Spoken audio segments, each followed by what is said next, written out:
Hello friends, welcome to GMHS study classes. So आज हम start करें 11th commerce accountancy chapter number 1 accounting and its terminology. तो मैंने already इस पर एक वीडियो अपलोड कर दिया। अगर वो आपने नहीं देखा है तो प्लीज़ जाके देखें ताकि इस चैप्टर को आप इसमें और अच्छे से समझ सके। उसकी लिंक मैंने डिस्क्रिप्शन में डाल दी है। अगर आपने वो वीडियो नहीं देखा है तो प्लीज़ देखें। और ये स्टार्ट करते हैं, हम इसे और डिटेल में समझते हैं। Accountancy and its terminology, accounting क्या है वो। बिज़नेस ट्रांजैक्शन, तो आज हम बात करेंगे बिज़नेस ट्रांजैक्शंस के ऊपर। तो हमने आगे फर्स्ट वीडियो में profit loss, cash transaction, credit transaction, economic activities, non economic activities क्या होता है, फिर जो रेगुलेटरी बॉडीज़ है उसके ऊपर हमने समझा था और डिस्कस किया था। इसमें अब हम बिज़नेस ट्रांजैक्शंस पे आते हैं directly. Business transaction means exchange of product और service of business between two और more person in form of cash और ऑन क्रेडिट। बिज़नेस ट्रांजैक्शन वही होता है जिसमें एक्सचेंज होता है प्रोडक्ट्स का या सर्विस का। टू और मोर पर्सनस के, टू पर्सनस के बीच में भी हो सकता है, टू और मोर पर्सनस के बीच में भी हो सकता है। वो कैश फॉर्म में भी हो सकता है, क्रेडिट फॉर्म में भी हो सकता है। इन शॉर्ट हमें पेमेंट तो करना ही है। पेमेंट करेंगे तभी वो बिज़नेस ट्रांजैक्शन कहलाएगा।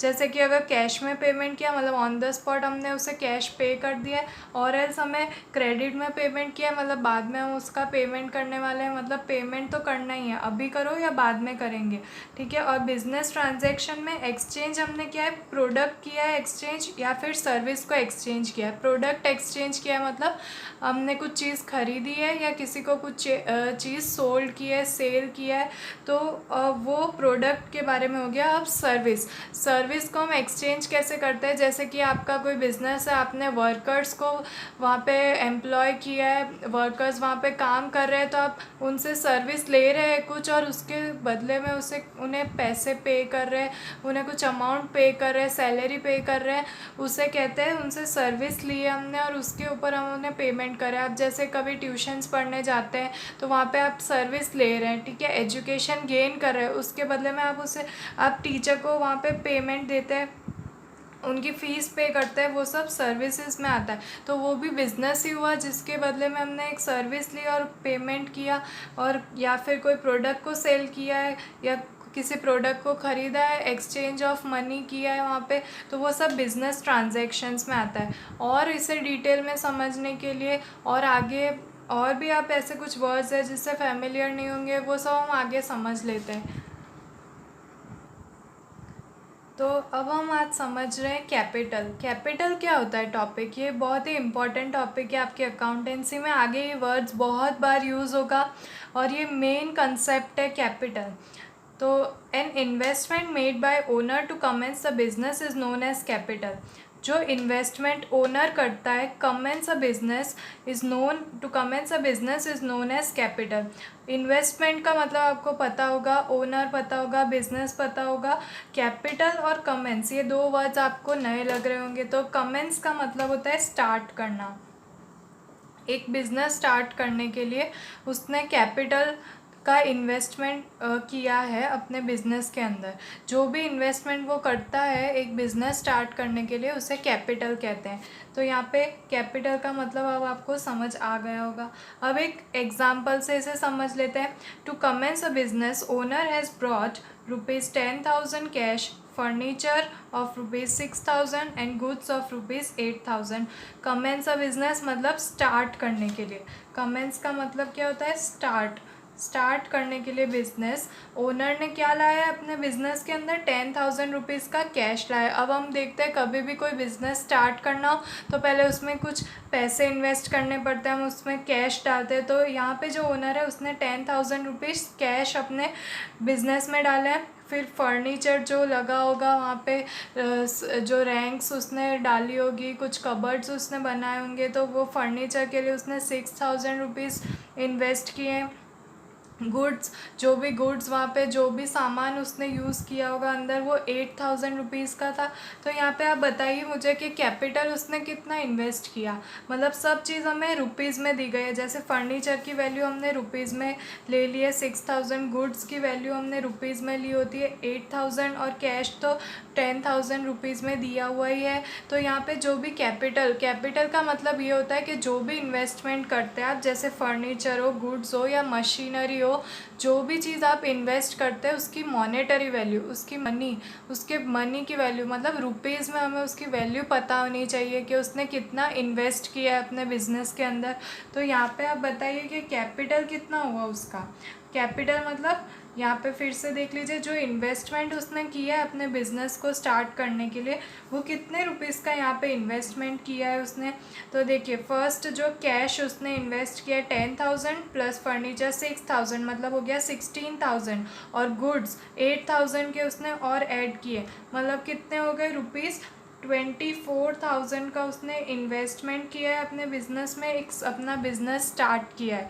ठीक है, तो अब आपको कैपिटल का मतलब समझ आ गया होगा। कैपिटल मतलब क्या होता है, इसमें से अगर ये दो चीज़ नहीं दी गई होती, जैसे गुड्स और फर्नीचर, सिर्फ वो कैश लाया होता तो भी ये कैपिटल ही कहलाता, जो उसने बिज़नेस स्टार्ट करने के लिए इन्वेस्ट किया है। ठीक है, यहाँ पे और भी बहुत सारी चीज़ें कैपिटल में आ सकती है, जैसे मशीनरी वो लेके आता है, कुछ पार्ट ऑफ लैंड वो लेके आता है कि लैंड मेरे बिज़नेस में ये यूज़ करने के लिए चाहिए, या फिर कुछ बैंक बैलेंस होता है उसके पास, ये सब कैपिटल होता है जो वो अपने खुद की चीज़ें लेके आता है अपने बिज़नेस को स्टार्ट करने के लिए, उसका एक इन्वेस्टमेंट होता है उसके अंदर। तो कैपिटल का मतलब हमने समझ लिया, मीनिंग कैपिटल वर्ड क्या होता है, ये कंसेप्ट क्लियर हो गया होगा। पर अब हम कैपिटल को और अच्छे से समझते हैं, उसके टाइप्स को, और उस पे से हमें बिजनेस नेचर पे से कैसे पता चलता है कैपिटल क्या है। तो capital is identified on the basis of nature of business. Capital कैसा है, कैसा कैपिटल इन्वेस्ट किया गया है, वो 3 टाइप के कैपिटल होते हैं जो हमें बिजनेस के नेचर पे से, उसके टाइप पे से पता चलता है। फर्स्ट टाइप होता है कैपिटल, जो हम जनरली बोलते हैं only word capital. Second is partners capital and third is share capital. अब इन तीनों को डिटेल में समझते हैं। ये तीनों वर्ड्स कब यूज़ करने हैं, ये कब कैसे यूज़ करना है, वो हमें बिज़नेस के नेचर पे से पता चलता है कि बिज़नेस कैसा है। ठीक है, वो मैं आपको अच्छे से समझा देती हूँ। देखिए, for sole proprietorship capital which owner provides, तो वो ये कैपिटल यूज़ होता है वर्ड। सिर्फ कैपिटल वर्ड हम कहाँ पे यूज़ करते हैं, जहाँ पे सोल प्रोप्राइटरशिप हो, मतलब ऐसा बिजनेस जो सिंगल ओनर हो, जिसका एक ही ओनर होता है, वो एक ही पर्सन पूरा मैनेज करता है, मतलब उसका बिज़नेस का ओनर मतलब मालिक, उसका जो जिसने उसका स्टार्टअप किया होता है, जो उसका स्टार्ट करता है, जो उसमें इन्वेस्ट करता है, वो एक ही पर्सन होता है इन्वेस्ट करने वाला। तो उसके लिए हम सिर्फ कैपिटल वर्ड यूज़ करेंगे। जो भी इन्वेस्टमेंट वो अपने बिज़नेस में करेगा वो सब के लिए हम सिर्फ वर्ड कैपिटल यूज़ करेंगे, जहाँ पे सोल प्रोप्राइटरशिप हो, मतलब उसका ओनर एक ही हो, और जो ऐसा कैपिटल जो सिर्फ ओनर प्रोवाइड करता हो, वैसे बिजनेस के लिए हम सिर्फ कैपिटल वर्ड यूज़ करेंगे। ठीक है, सेकेंड वाला जो कैपिटल का टाइप है वो है पार्टनर्स कैपिटल। पार्टनर्स कैपिटल में, पार्टनर्स नाम से ही आपको थोड़ा आइडिया आ रहा होगा कि पार्टनरशिप में जो बिजनेस होता है उसके लिए पार्टनर्स कैपिटल यूज़ होता है। जैसे for partnership capital which partner provides, इसमें एक ओनर नहीं होता। पार्टनरशिप मतलब जितने पार्टनर्स होंगे वो सभी ओनर्स ही होंगे, मतलब वो सब उस बिज़नेस के मालिक होते हैं, और सबको वहाँ पे इन्वेस्ट करना पड़ता है ताकि वो जो प्रॉफिट हो वो भी इक्वली डिवाइड कर सके, तो उनको इन्वेस्टमेंट भी करना पड़ता है। तो यहाँ पे जो इन्वेस्टमेंट पार्टनर्स करेंगे, मतलब जो कैपिटल लाएंगे, कैपिटल मतलब हमने समझा जो कैश, फर्नीचर या कोई भी अपनी चीज़, मशीन, गुड्स लेके आ रहे हैं वो अपने बिजनेस में, वो सब कैपिटल में आता है। तो यहाँ पे पार्टनर्स कैपिटल वर्ड हमें कब यूज़ करना है, जब पार्टनरशिप वाला बिजनेस हो, उसके लिए हमें पार्टनर्स कैपिटल वर्ड यूज़ करना है। फिर थर्ड जो लास्ट है वो है share capital. Share capital word, अब यहाँ पे देखिए, जब कंपनी होती है बड़ी जिसमें capital which is provided by share holders. अब शेयर होल्डर्स, ये नया लग रहा है, शेयर होल्डर्स मतलब शेयर, शेयर आपने वर्ड सुना होगा, शेयर मार्केट होता है, स्टॉक एक्सचेंज बोर्ड होता है जहाँ पे ये सब शेयर्स की खरीदी होती है ओपन मार्केट में और वहाँ पे बेचे जाते हैं शेयर्स पब्लिकली। कंपनी अपने शेयर इशू करती है। जब भी कोई कंपनी नई एस्टेब्लिश होती है, जब नई कंपनी बनती है, उसमें उन लोगों के पास इन्वेस्टमेंट कम होता है करने के लिए, तब वो लोग क्या करते हैं, अपनी कंपनी में अंदर इन्वेस्टमेंट करने के लिए उनको पैसा जब चाहिए होता है तब वो क्या करता है, शेयर इशू करते हैं। शेयर सिर्फ एक डॉक्यूमेंट होता है, एक्चुअली में शेयर कोई हमें फिज़िकली दिखता नहीं है, पर एक डॉक्यूमेंट होता है जिसके पास से आपको अथॉरिटी मिलती है कि आपने इतने शेयर इस कंपनी के परचेज़ किए हैं।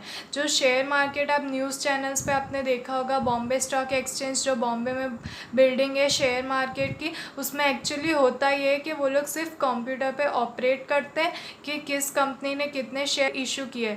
मतलब एक कंपनी जब स्टार्ट करती है, जब उसे इन्वेस्टमेंट की ज़रूरत होती है, जब उसे पैसों की ज़रूरत होती है, तो वो क्या करती है, कंपनी शेयर इशू कर देती है उस मार्केट के अंदर।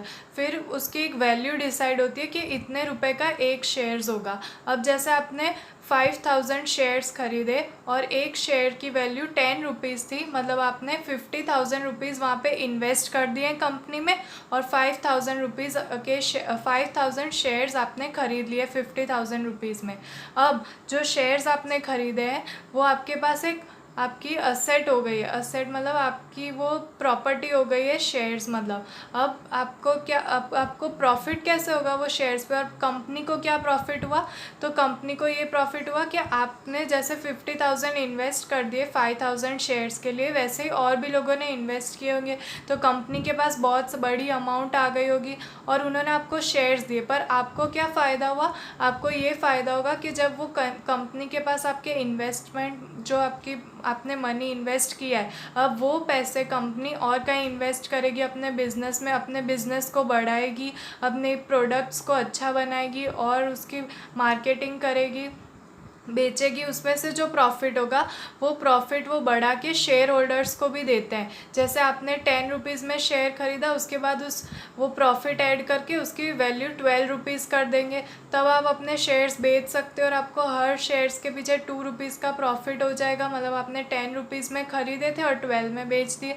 तो ऐसे शेयर मार्केट चलता रहता है, तो कंपनी को भी प्रॉफिट होता रहता है और उसमें से प्रॉफिट वो डिवाइड कर देते हैं सब अपने एक्सपेंसेस निकालने के बाद शेयर होल्डर्स में। शेयर होल्डर्स मतलब जो लोग शेयर्स को ख़रीदते हैं, जो लोग उस कंपनी में इन्वेस्ट करते हैं। तो ऐसी बड़ी कंपनीज़ में ही होता है, छोटे छोटे बिजनेसेस जो यहाँ पे चलते हैं उसमें ऐसा नहीं होता है। तो ये जो बड़ी कंपनीज़ होती है उसी के लिए वर्ड शेयर कैपिटल यूज़ होता है, जहाँ पे जो इन्वेस्टमेंट होता है, जो कैपिटल होता है, वो कौन लेके आता है, शेयर होल्डर्स से आता है वो कैपिटल। जैसे जो इन्वेस्टमेंट मनी होता है वो शेयर होल्डर्स के पास से आता है। तो आपको ये तीनों कंसेप्ट समझ आ गए होंगे कि कैपिटल वर्ड कब यूज़ होता है, जब सोल प्रोप्राइटरशिप वाला बिजनेस हो। पार्टनर्स कैपिटल कब वर्ड यूज़ होता है, जब पार्टनरशिप में बिजनेस चल रहा हो। और वर्ड शेयर कैपिटल कब यूज़ होता है, जब एक कंपनी हो जहाँ पे कैपिटल कहाँ से आ रहा होता है, शेयर होल्डर्स के पास से आ रहा होता है। तो यहाँ पे आपको बहुत सारा नया कुछ सीखने को मिला होगा कि शेयर्स कैसे होते हैं, शेयर होता क्या है, वर्ड पार्टनरशिप क्या होता है, कैपिटल वर्ड, और इसके हमने नेचर पे से आइडेंटिफाई किया, बिजनेस पे से कि कैपिटल का कौन सा टाइप, कौन सा वर्ड यूज़ करना होता है। और एक इम्पॉर्टेंट चीज़ मैं आपको बता दूँ कि आपके 11th स्टैंडर्ड के फर्स्ट पार्ट में मोस्टली कैपिटल जो जनरल सोल प्रोप्राइटरशिप के लिए होता है वही कंसेप्ट आने वाला होता है। पार्टनरशिप वाला और शेयर कैपिटल वाला बहुत रेयर केसेस में आपको आएगा ये क्वेश्चन। तो अभी हमें फोकस कैपिटल पे जो है सिंपल कि हमें कितनी अमाउंट मिली है उसी पे करना है। ओके, तो आगे और भी हम सीखते हैं। तो फ्रेंड्स, हमने अब तक देखा कि जैसे ओनर ने कुछ इन्वेस्ट किया है, जब ओनर ने इन्वेस्ट किया होता है तो उसे कैपिटल बोलते हैं। ठीक है, ये 3 वर्ड्स आपको समझ आ गए होंगे। जब ओनर इन्वेस्ट कर रहा है तो उसे हमने क्या कहा, कैपिटल का, जब ने ओनर ने किया इन्वेस्टमेंट तो वो कैपिटल हो गया, ठीक है। अब कभी आपने ये सोचा है कि जब ओनर उसमें से कुछ विड्रॉ भी करता है, कभी कुछ ले लेता है अपने बिजनेस में से, कभी कुछ ऐसे प्रोडक्ट को कभी डोनेशन में दे देता है, कभी किसी को गिफ्ट में दे देता है, कभी कुछ पैसे अपने बिजनेस में से निकाल लेता है, तो उससे क्या कहते हैं? तो पहले तो ये देख लेते हैं कि जैसे हमने फर्स्ट हम ये लिखते थे कि जब ओनर ने कुछ इन्वेस्ट किया है, ठीक है, इन्वेस्टमेंट किया है, तो हमारा कैपिटल जो है वो क्या हुआ है? इंक्रीज हुआ है, ठीक है। अब नेक्स्ट पॉइंट हमें ये देखना है कि जब ओनर ने कुछ विड्रॉ कर दिया है, विड्रॉ मतलब कुछ अपने बिजनेस से कुछ निकाल लिया है, कुछ ले लिया है, तो कैपिटल क्या हो रहा है? डिक्रीज हो रहा है। जब उसने अपनी पर्सनल असेट्स, पर्सनल अपनी कुछ कैश और वो सब अपने बिजनेस में डाला तो कैपिटल इंक्रीज हो गया, वो इन्वेस्टमेंट हुई। पर जब उसने कुछ निकाला, कुछ पैसे निकाल लिए या कुछ गुड्स उसने अपने पर्सनल काम के लिए निकाले, तो बिज़नेस में तो वो लॉस हुआ बिज़नेस के लिए, जो कैपिटल क्या हो गया हमारा? डिक्रीज हो जाता है। तब ये कंसेप्ट बहुत आप ध्यान से समझना कि कैपिटल इंक्रीज़ कब होता है और डिक्रीज़ कब होता है। जब उसने विड्रॉ किया तो यहाँ पे तो हमने इसे नाम दे दिया कैपिटल जब वो इन्वेस्ट करता है, पर अब यहाँ पे हम इसे कैपिटल डिक्रीज़ नहीं बोल सकते हैं, यहाँ पे हम इसे बोलेंगे ड्राइंग्स। ड्राइंग्स मतलब जो उसने अपने बिजनेस में से निकाली है। जैसे कि अगर आप यहाँ पे एग्ज़ाम्पल ले लीजिए कि कोई भी है मिस्टर XYZ, जो भी नाम आप लेना चाहें, उसमें से उन्होंने अपने बिजनेस में से विड्रॉ किए हैं, विड्रॉ मतलब निकाल लिए ₹5000, तो ये क्या हो गया है? अभी बिजनेस के लिए ये ड्राइंग्स बन गई है। वो उन्होंने अपने पर्सनल यूज़ के लिए अगर निकाला होता है तो वो ड्राइंग्स बन जाती है, ठीक है। तो इसका मतलब ये है कि जब इन्वेस्ट करता है ओनर तो वो कैपिटल होता है, और जब उसमें से निकाल लेता है तो उसे ड्राइंग्स बोलते हैं। अब एक बार मैं फिर से एक टेबल बना के आपको समझा दूँ अच्छे से कि वापस से कैपिटल और ड्राइंग्स में क्या डिफरेंस है। तो मैंने पहले से ही यहाँ पे लिख के रखा है, अब मैं आपको अच्छे से समझा देती हूँ। तो फर्स्ट ऑफ ऑल हम ये लेफ़्ट साइड देखेंगे। तो व्हेन ओनर और ओनर्स प्रोवाइड गुड्स और असेट्स, तो अब जब ये ओनर है उसने अपने बिजनेस के लिए प्रोवाइड किया है गुड्स और असेट्स, ठीक है। जब उसने प्रोवाइड किया है तो यहाँ पे वो क्या बन जाता है? It becomes capital. ये हमने आगे भी देखा कि वो जब इन्वेस्टमेंट उसने किया तो वो क्या बन गया? हमारा कैपिटल बन गया, ठीक है। तो यहाँ पे हमने इन शॉर्ट क्या कंक्लूड किया कि यहाँ पे क्या हो रहा है? इस पूरी मेथड से कैपिटल क्रिएशन हुआ है, कैपिटल क्रिएट हुआ है, ठीक है। अब आगे देखते हैं कि ओनर और ओनर्स ने प्रोवाइड कर दिए असेट्स या फिर गुड्स अपने बिजनेस के लिए, तो बिजनेस में क्या हुआ है? कैपिटल क्रिएशन हुआ है, कैपिटल क्रिएट हुआ है यहाँ पे। अब ये दूसरी साइड में देखते हैं, राइट साइड में आते हैं। यहाँ पे ओनर है, व्हेन ओनर और ओनर्स विड्रॉज गुड्स और असेट्स फॉर पर्सनल यूज़। यहाँ पे बहुत ध्यान देना होगा कि ये कंसेप्ट ड्राइंग्स का है, जहाँ पे ओनर और या फिर ओनर्स गुड्स और असेट्स को विड्रॉ करते हैं मतलब उसमें से ले लेते हैं कि अपने पर्सनल यूज़ के लिए। अगर वो यहाँ पे बिज़नेस में यूज़ कर रहे होते तो ये ड्राइंग्स नहीं होती, क्योंकि वो बिज़नेस में ही जा रहा है। पर ड्राइंग्स कब होती है? जब ओनर मतलब जिसने बिज़नेस स्टार्ट किया है वो अपने पर्सनल यूज़ के लिए उसमें से कुछ निकाल रहा है, तो वो यहाँ पे ड्राइंग्स होती है। तो यहाँ पे बिज़नेस के लिए वो क्या बन जाता है? It becomes drawings. यहाँ पे वो बन जाती है ड्राइंग्स।